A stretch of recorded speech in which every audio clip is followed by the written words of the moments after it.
For the last few weeks, we have been discussing the subject of the judgments of God. And we've been looking at two judgments in particular. We've been looking at the judgment on Jerusalem that took place in AD 70 and the final judgment that will take place at the end of time. We have been discussing the context of Matthew chapter 23, beginning in verse 34, through the end of chapter 25. These are very controversial contexts and very controversial chapters in the New Testament because many have given misunderstanding and mistaught what the meaning of these passages are. Many have tried to use Matthew 24 as a springboard to teach the premillennial doctrine and teach about the final judgment upon the earth. But as we have gone through the text, we have tried to show you that chapter 24, at least the first 34 verses, deal with the destruction of Jerusalem, a subject that Jesus was discussing beginning up in Matthew 23 in verse number 37. And so today we want to continue that in looking at Matthew 24 verse 26 through 28. What we see here is Christ's coming and judgment will be seen by all, not in secret. No secret appearance to save the city, but a lightning strike and a call for vultures. This is not like the final end of time when every eye is going to be beholden in Revelation 1 verse 7. This is not something that's going to be done in secret. It's going to be seen by all, but it's going to be a localized judgment against the nation of Israel. Verse number 26, it says, therefore, if you say to you, look, he is in the desert, do not go out. Or look, he is in the inner room, do not believe it. For as the lightning comes from the east and flashes to the west, so also will the coming of the Son of Man be. For wherever the carcass is, there the eagles will gather together. Again, many people have tried to make this lightning to be Satan falling from heaven. And again, it has no meaning in that. It's not even under consideration. What he's talking about is that there is no secret appearance to save the city, but a lightning strike and a call for vultures. Why? Because it's going to be devastation. There's going to be total destruction. When the armies of Rome come into Jerusalem, they're going to totally destroy the city. They're going to burn the temple. They're going to fill the city of Jerusalem with blood. Historians tell us that there were over 1 million Jews killed when Rome finally took the city of Jerusalem in 70 AD. Carcass, that means that there's going to be death, eagles or vultures. There's going to be those who are going to benefit. There's going to be death and carnage. It's going to be everywhere. Jesus is pronouncing judgment on Jerusalem. In Matthew 24, beginning in verse 26, Christ's coming in judgment will be seen by all. In verse 29 through 31, the ruling Christ, Jerusalem falls, and his elect are safely delivered. Notice, immediately after the tribulation of those days, the sun will be darkened and the moon will not give its light. The stars will fall from heaven and the powers of heaven will be shaken. Then the sign of the Son of Man will appear in heaven, and then all the tribes of the earth will mourn, and they will see the Son of Man coming on the clouds of glory, on clouds of heaven with power and great glory. And he will send out his angels with the great sound of a trumpet, and they will gather together his elect from warm winds, from one end of heaven to the other. Again, this is a prophetic expression for divine judgment. You can see similar language to this in Isaiah chapter 13 verse 10 that tells of the impending judgment upon Babylon. You can see the same type of language in Isaiah 34, 4 through 5 that discusses the judgment upon Edom.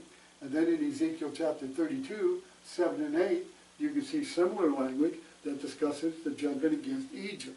And then lastly, in Isaiah chapter 19 and verse 1, we see continued another prophecy concerning the judgment against Egypt. In all of these passages, you're going to see similar language. Sun darkened, the moon does not give its light, stars falling from heaven. This is what in Scripture is referred to as judgment language. This is when someone is rendering a judgment. God is rendering a judgment. There is physical destruction that's taking place.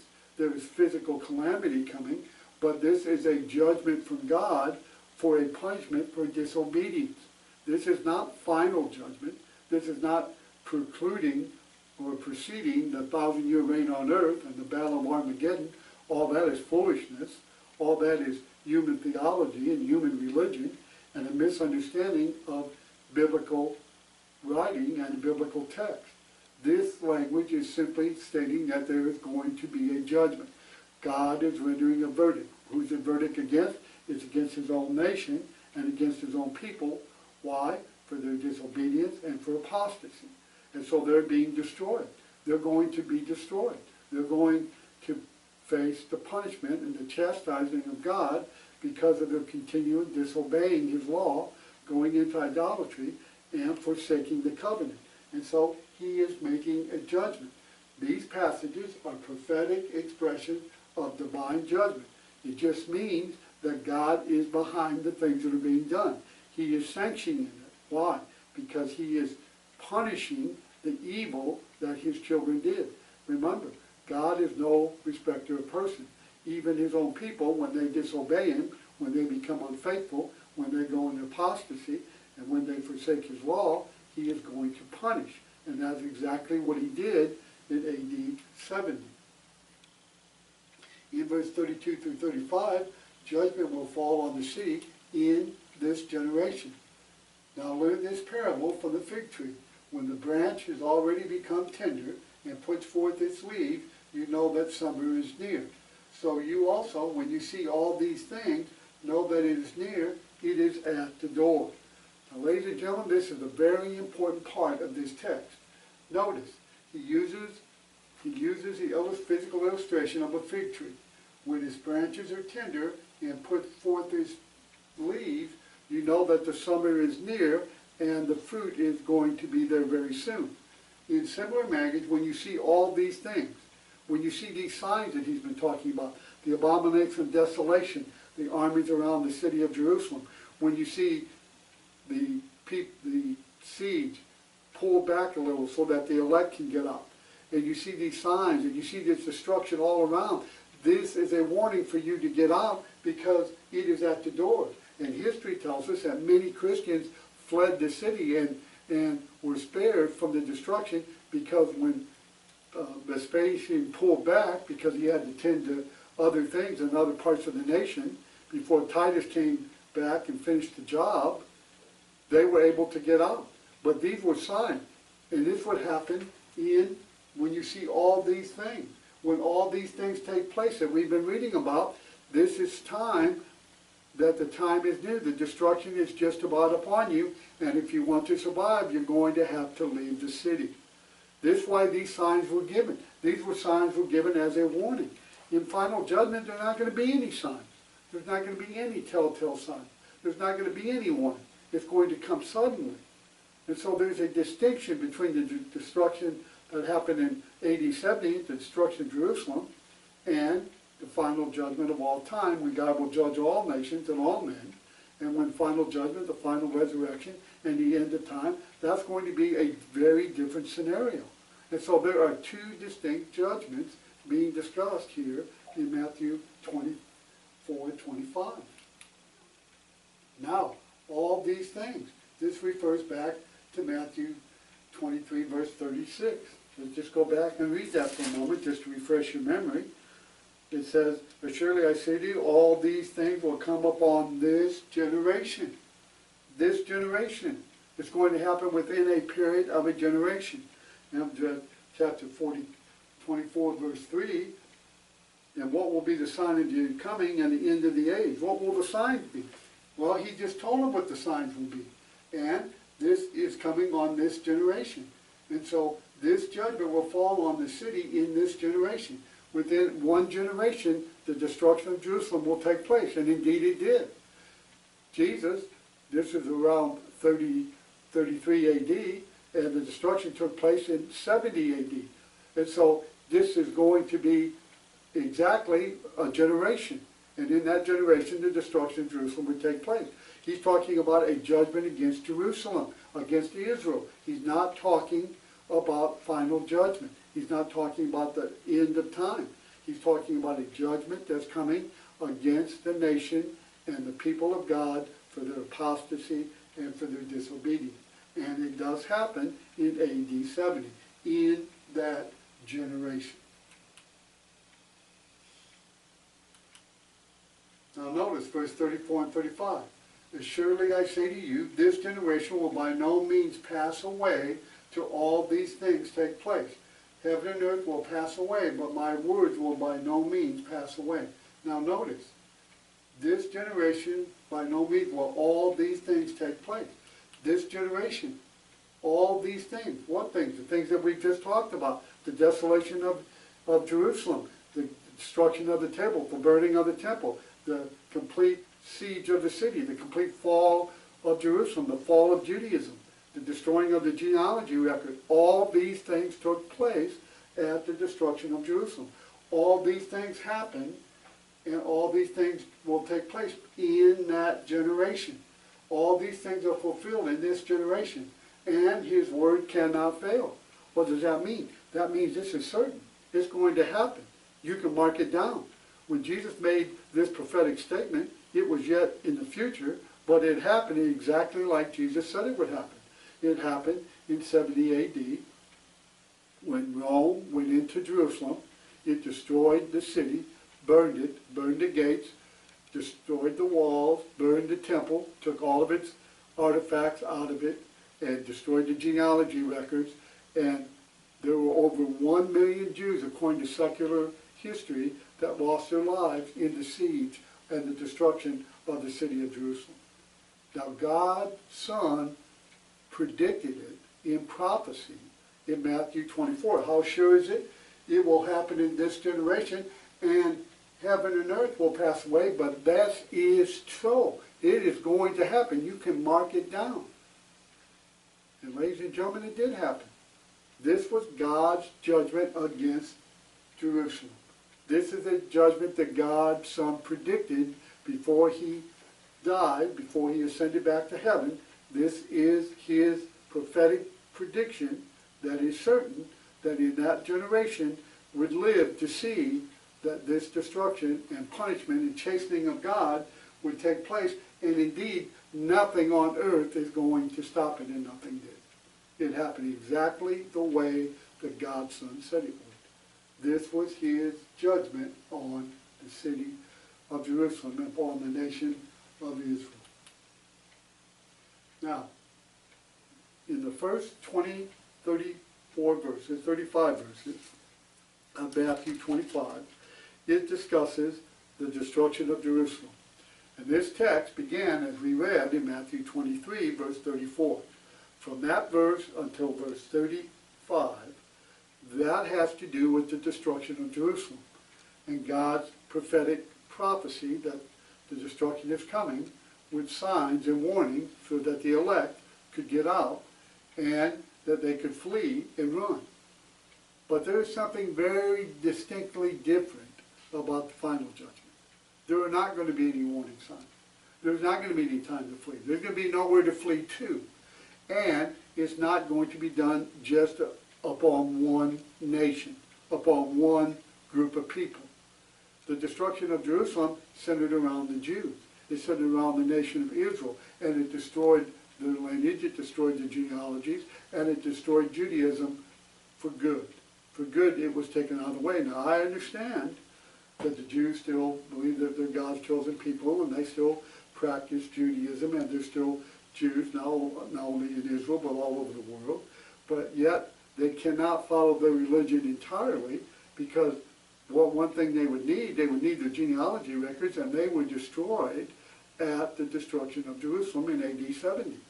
And so Judaism today is not the original Judaism that was practiced in Old Testament times and in the times of Christ, because it was destroyed and it was punished because of disobedience in AD 70. Now, that's the first judgment that Jesus was depicting and prophesying about. But then he prophesied about another judgment at the end of the age. And this is Jesus will judge on the final judgment. And so this text begins in chapter 24, verse 36, and will run to the end of chapter number 25. And this is a judgment not against one nation, not against one people, not centralized in Jerusalem. This is going to be the final judgment on all the world, on the whole world, at the end of time and the final resurrection. And so now there's going to be a transition. And what we see in verse 36 is a transition to another point, to another judgment, and then this transition will run to the end of chapter number 25. Now, Jesus gave no signs of that day. In verse 36 through 39, no signs of that final day, as none for the days of the flood. Now he's going to use a parallel.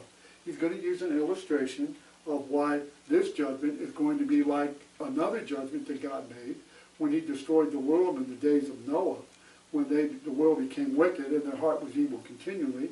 Genesis 6:5. God destroyed the world in that day, save Noah, his wife, and his 3 sons and their wives, 8 souls in all. But he spared them, but he made a judgment against the world and destroyed the world by a flood. The writer here is going to use, and Jesus is going to use that time as parallel to this judgment, this other judgment that's coming at another time. Now, there will be no signs of the final day, as there were none in the days of the flood. Now, in verse 36 it says, by that day and hour no one knows, not even the angels of heaven, but my Father only. But as the days of Noah were, so will it be in the coming of the Son of Man be.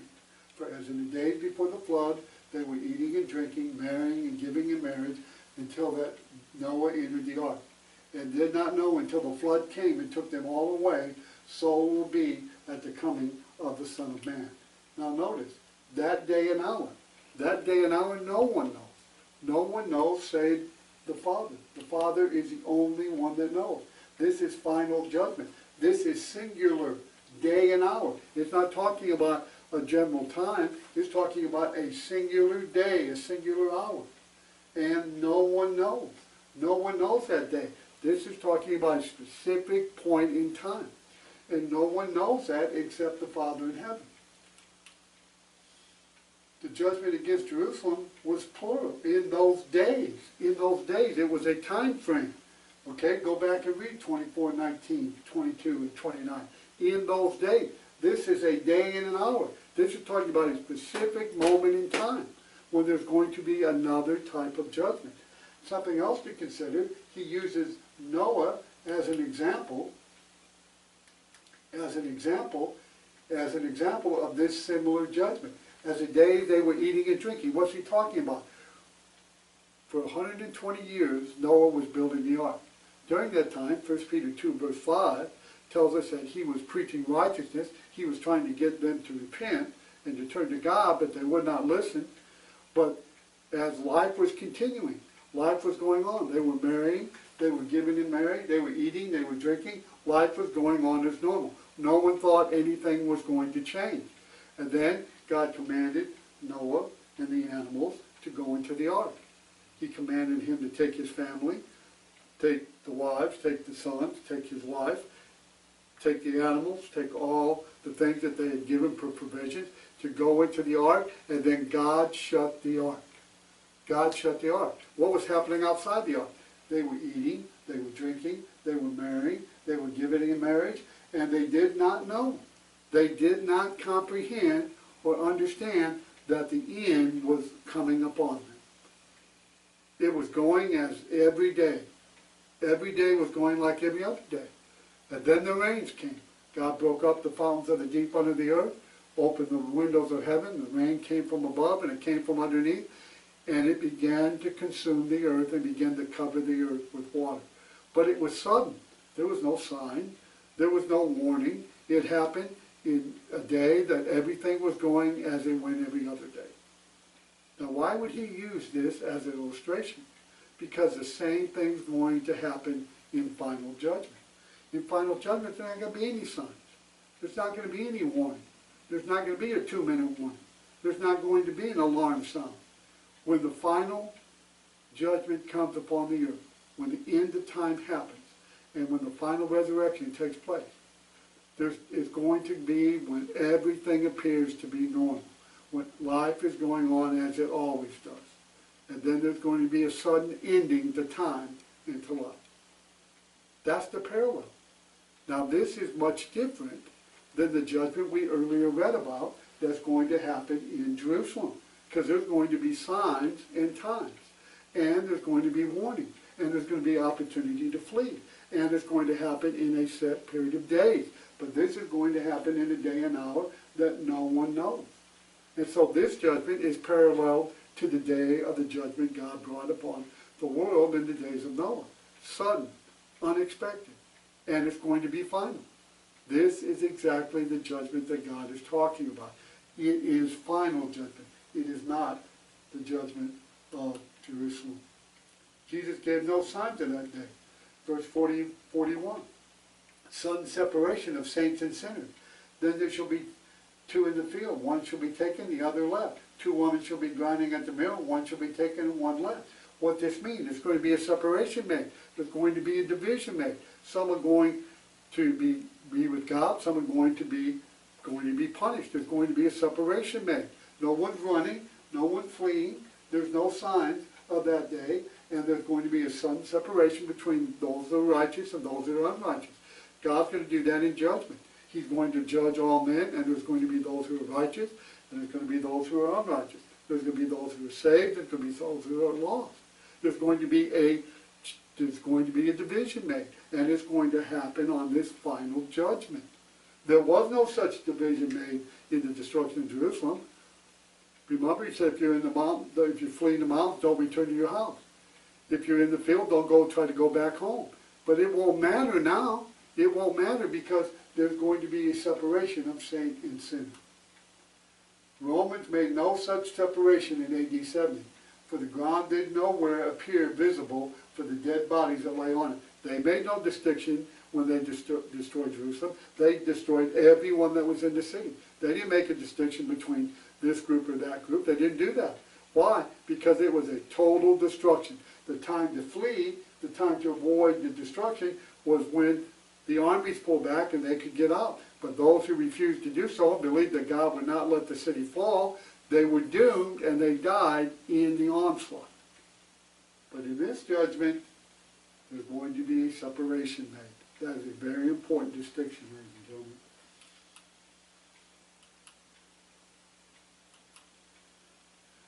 No signs, time unknown, like the coming of a thief.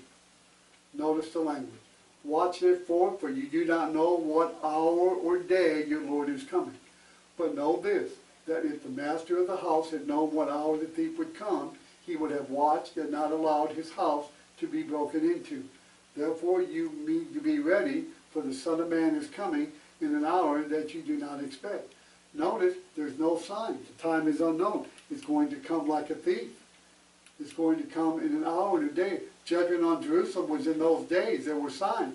In this judgment, it's going to come in a time when a day and an hour. It's going to be when we're not expecting it. So what must we do? We must be ready, for we know not the hour. We don't know when the Lord's coming again. We don't know when he's coming back to judge the world and to destroy the earth and final resurrection and to give those who are faithful heaven and to give those who are being punished hell. We don't know when that is. And so, just like the coming of a thief, if I know a thief's coming to my house, I'm going to prepare, and he's not going to do anything to take anything from me because I'm going to have somebody waiting there to arrest him.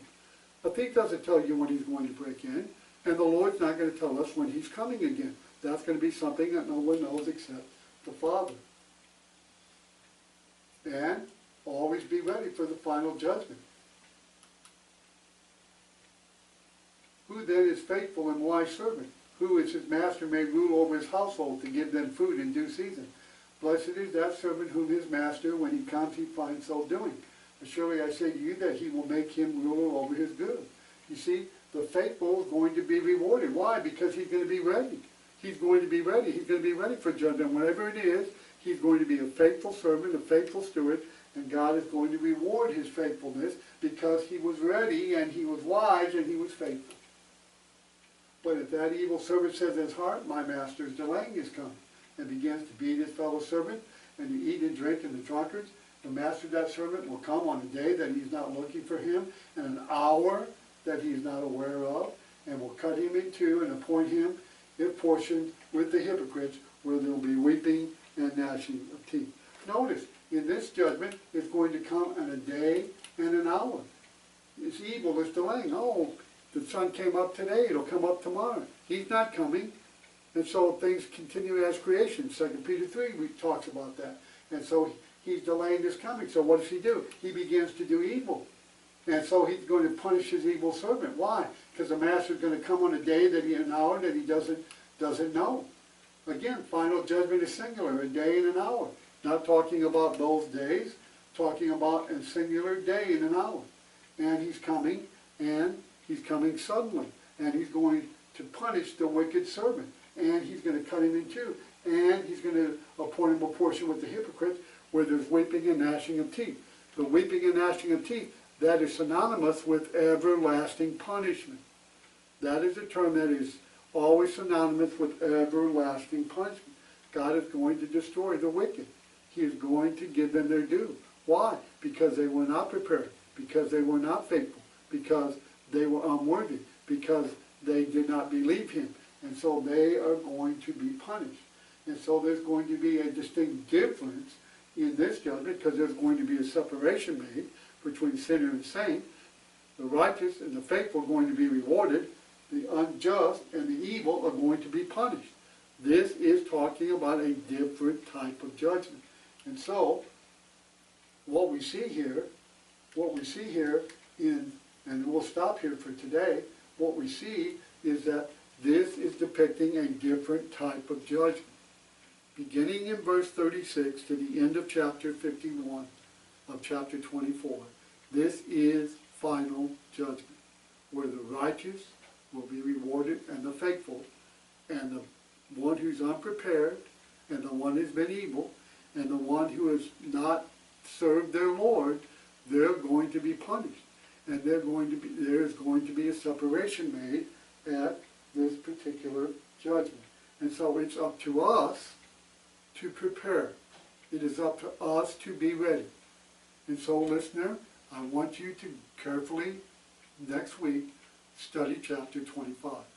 Chapter 25 is going to reinforce this judgment as being a judgment that's going to happen suddenly, quickly, and where there's going to be a division made of those who are righteous and those who are unrighteous. And so it is up to each of us to become ready. The destruction of Jerusalem, that does not apply to us. It's already taken place. But now, this judgment that begins in verse 24, chapter 36, to the end of chapter 46 and chapter 25, is depicted the final judgment, the one that we need to be ready for, the one that we need to be looking at. And if we are caught unprepared, then we will be punished. We will be punished. And there will be no signs of this coming. It will be like in the days of Noah. Life going on as it did every day, and suddenly it's going to end. Just like in the days of Noah, this will happen in the final judgment.